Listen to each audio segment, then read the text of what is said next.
Hello friends, Heidi here from Rain Country. God is good all the time, and I'm here to keep continuing on that 5 ways to save series that I'm reviving, and I'll link to that full playlist down below. And today I'm talking about 5 ways to save on heating. So we already did a video several years back on 5 ways to save on electricity in general, but this is specifically about saving on heat. Whether it be you have electric heat, wood heat, whatever it is you're using to heat with, ways that you can either make the most of that or cut back on the need for that so much. And right at the top of the list, I put insulating your windows because I think that's going to be one of the most important things. It's important to understand that layers really do make a difference, even if they're thin layers. So I used an example in a couple of videos where it was a couple of years ago, a year or so ago, that I had been making curtains out of sheets for, nice looking sheets for my dining room sliding glass door, for the sliding glass door in here. And that was okay until I think it was last year, we had a really hard freeze that it was so hard to keep the house warm. And I could tell there was a lot of cold air coming through the sliding glass door, particularly in the dining room. And the sheet curtains I was using were just not enough, even though I had quite a bit that I could bunch up. So what I did was a quick fix was I grabbed another sheet, a cotton sheet, and hung it up flat across the whole window. And I was surprised at how the difference of just doing another sheet but having it be a layer over the top of the other ones, the difference it made in keeping it warmer in the house. So that tells you right there that even just a simple layer of something thin can do a lot. Something you can just clip to the back of your curtains, the front of your curtains, however you want. And then I did eventually go through and little at a time got rid of all the sheet curtains, all the curtains I'd made from sheets, and got some heavier drapes. They're, like the blackout type curtains. They're actually pretty inexpensive to get those now. So I did our bedroom window. I did the dining room. The ones in here I had actually found at a garage sale, and the ones in the living room, same garage sale, enough to cover both windows. And then I did the hallway window and the kitchen window as well.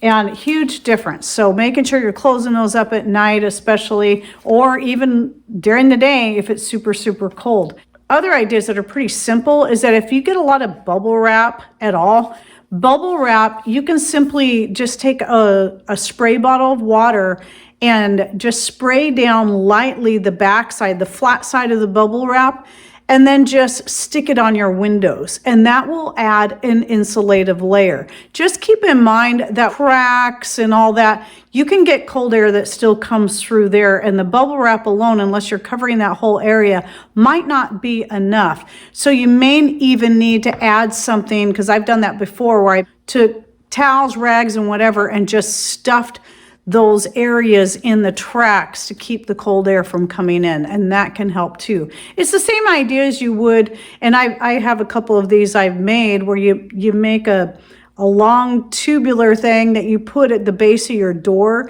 to keep the cold air from coming in from under the door. Those are so easy to make. All you need is some old scrap material, and you just sew a long tube and just stuff that with whatever. It can be old socks, it can be whatever. You want it heavy enough though that it's going to stay in place.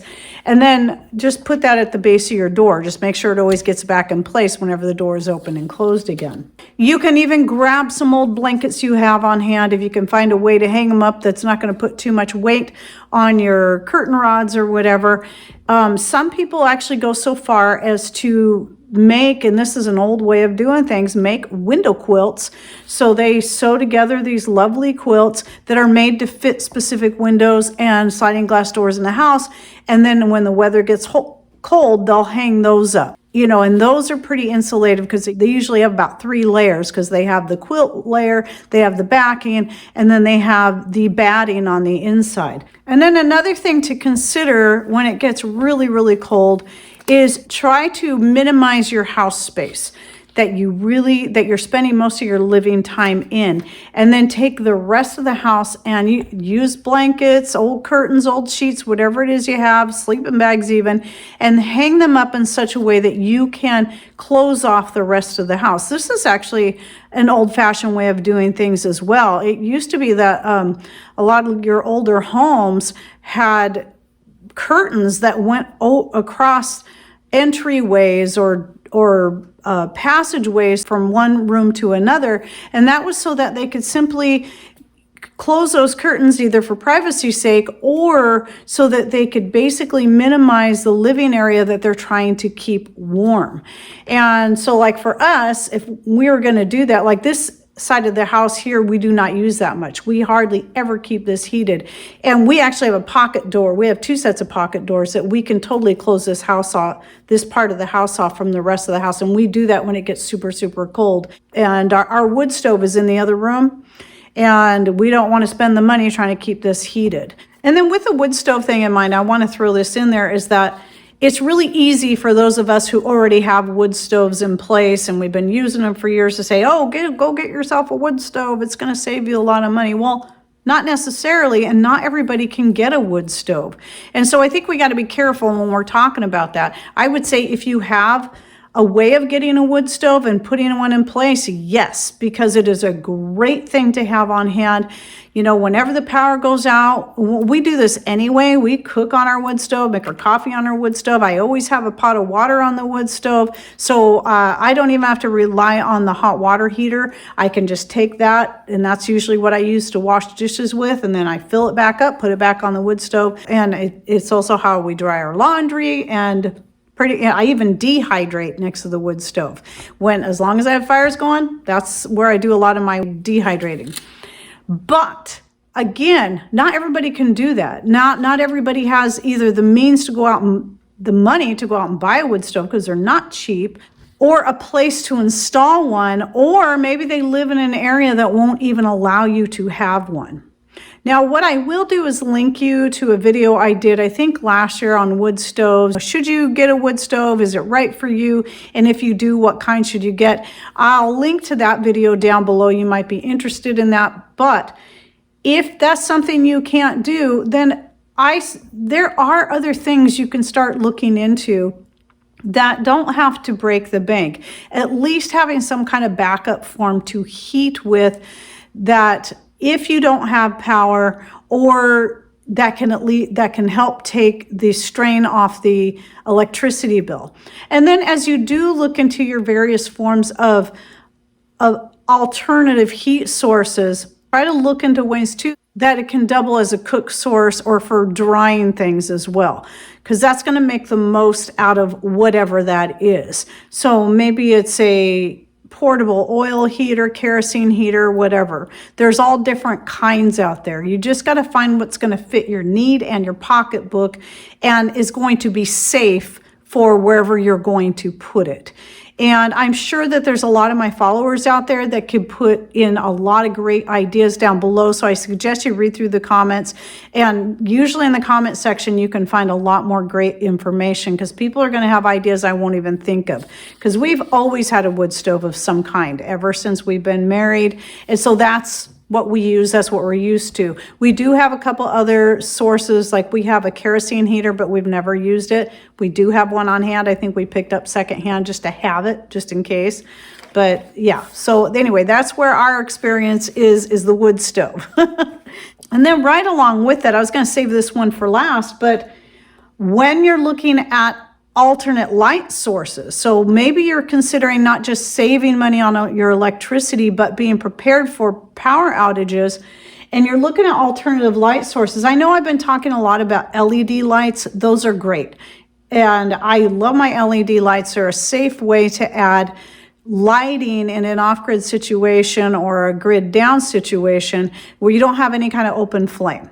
And you can get them anymore. You can buy a pack of 24 LED votives for $15, $16, and that's cheaper than a pack of 24 wax votives, and will outlast them by at least 15 times more.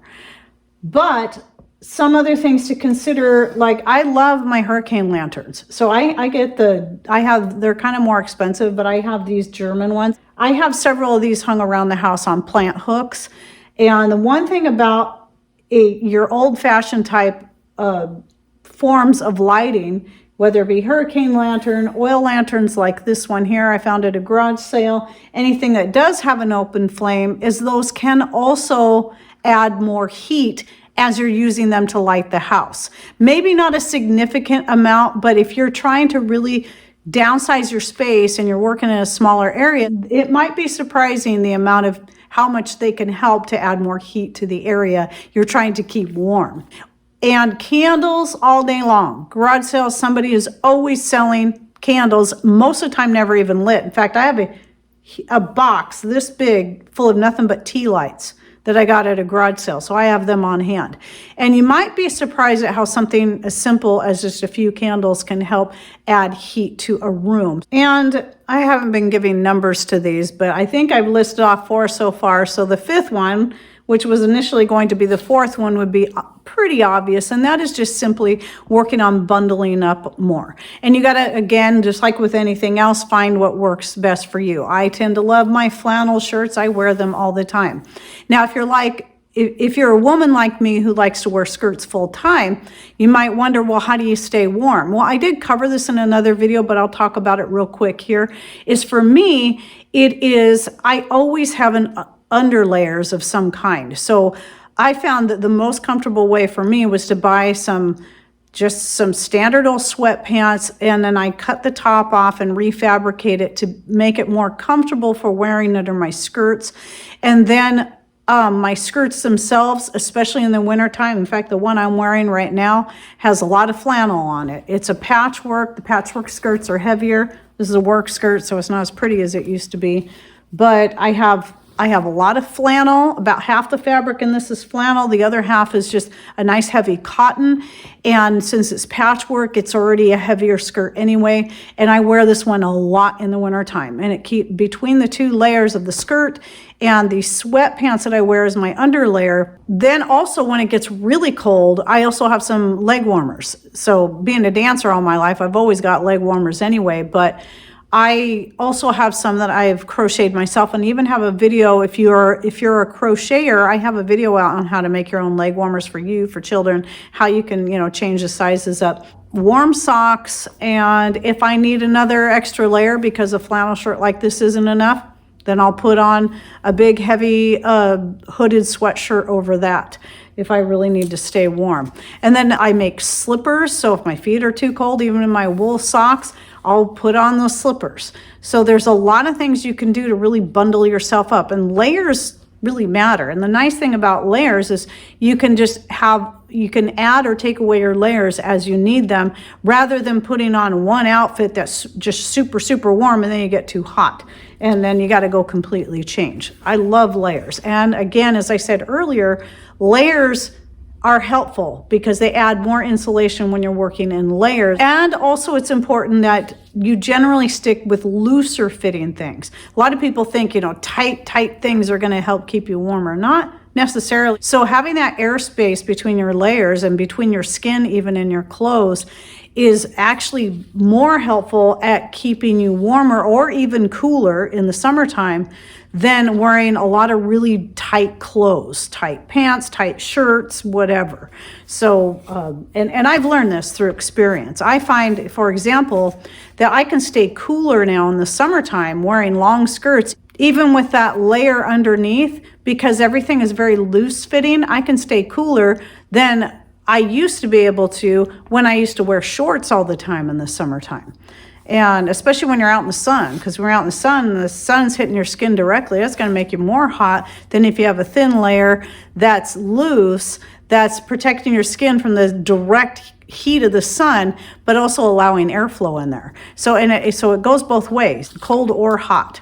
It's just the thickness of the layers you're wearing is going to vary. So I do wear thinner, lighter weight skirts in the summer, heavier weight skirts, mostly a lot of flannel in the wintertime. Oh, and then one more thing to go along with that too is I've been, don't forget the rice packs or the bean packs. So we have a lot of rice packs that I make and I keep around here. I just did a video on making one with beans, and I'll link to that down below. The thing about those is they're not just good for sore muscles and joints, but you can also use that to heat up your bed. So I say this a lot. I know not everyone has a microwave now. The number one reason we have a microwave is so we can use it to heat these packs, because a microwave heats your rice and bean packs up better and holds the heat longer than any other heat source. You can use an oven as long as you're careful, or your wood stove. We've done that before. We've tried heating our rice packs on the wood stove, and you can get them warm and they will help.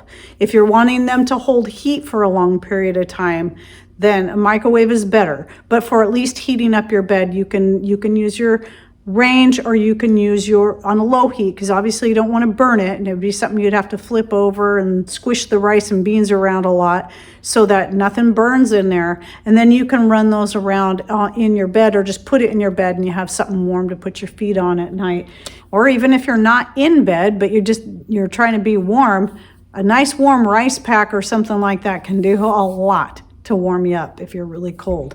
So anyway, there's a few suggestions. So please, now what I'd like you all to do is any other ideas, any other tips, suggestions you would like to add to help people cut their cost of heating, and to be able to minimize the amount of, even if it's relying on a wood stove, it still costs money and or time to go get the wood to feed that wood stove. So you might want to conserve that firewood.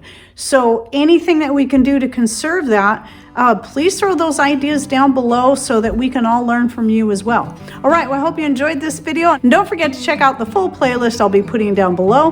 Thanks for watching. Take care, and God bless.